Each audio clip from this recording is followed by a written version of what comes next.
Saya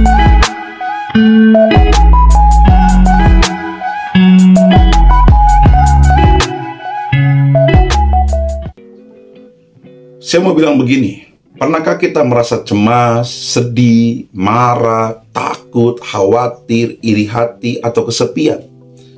Mungkin kita menyamakan salah satu atau seluruh emosi negatif ini dengan kelemahan atau ketidaksanggupan kita dalam mengontrol kehidupan. Ini tidak benar. Nah, apakah kita tahu bahwa ada banyak contoh dalam Alkitab di mana Bapa, Anak, dan Roh Kudus menampakkan emosi? Saya mau kasih contoh, beberapa contoh yang tidak positif. Tuhan mendeskripsikan dirinya sebagai Tuhan yang pencemburu dalam Keluaran pasal 20, ketika Dia memerintahkan untuk tidak menyembah Allah lain. Bahkan Yesus marah pada para pemuka agama yang munafik. Bahkan Yesus sedih saat kematian teman terkasih. Dan bahkan Dia merasa terabaikan pada saat disalib. Bisa kita lihat dalam Matius pasal 23, pasal 27, dan Yohanes pasal 11. Bahkan di dalam Efesus 4 berisi tentang perbuatan kita yang dapat mendukakan Roh Kudus. Setelah kita mengetahui emosi negatif ini pada Tuhan dapat membuat kita terkejut. Kita tahu bahwa Tuhan kita tidak pernah berdosa, namun juga memiliki respon emosi. Hal ini dapat membantu kita untuk melihat emosi kita dari sudut pandang yang lebih baik.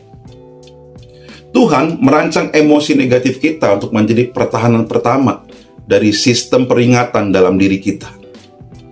Alkitab dan ilmu psikologi mengungkapkan bahwa kita memproduksi emosi berdasarkan situasi yang kita hadapi.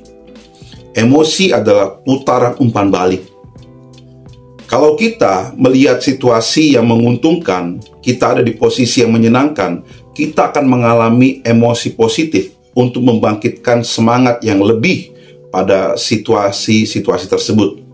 Namun sebaliknya, emosi negatif memperingatkan kita akan situasi memiliki potensi membahayakan atau merugikan, membutuhkan atensi atau perhatian lebih, tidak berjalan dengan baik, atau saat kita tidak melihat situasi secara akurat.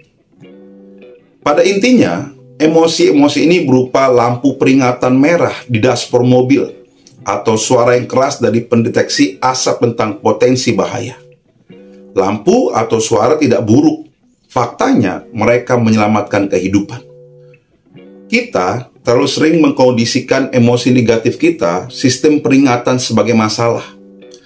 Hal ini mengganggu kita dalam melihat dengan perasaan dan menyelesaikan permasalahan yang sebenarnya telah diperingati oleh emosi negatif kita sebelumnya. Emosi negatif memperingati kita akan masalah. Ini belum tentu dosa atau sesungguhnya negatif. Pada faktanya, meskipun tidak nyaman, emosi-emosi negatif ini adalah positif dan alat yang berguna serta merupakan pemberian dari Tuhan.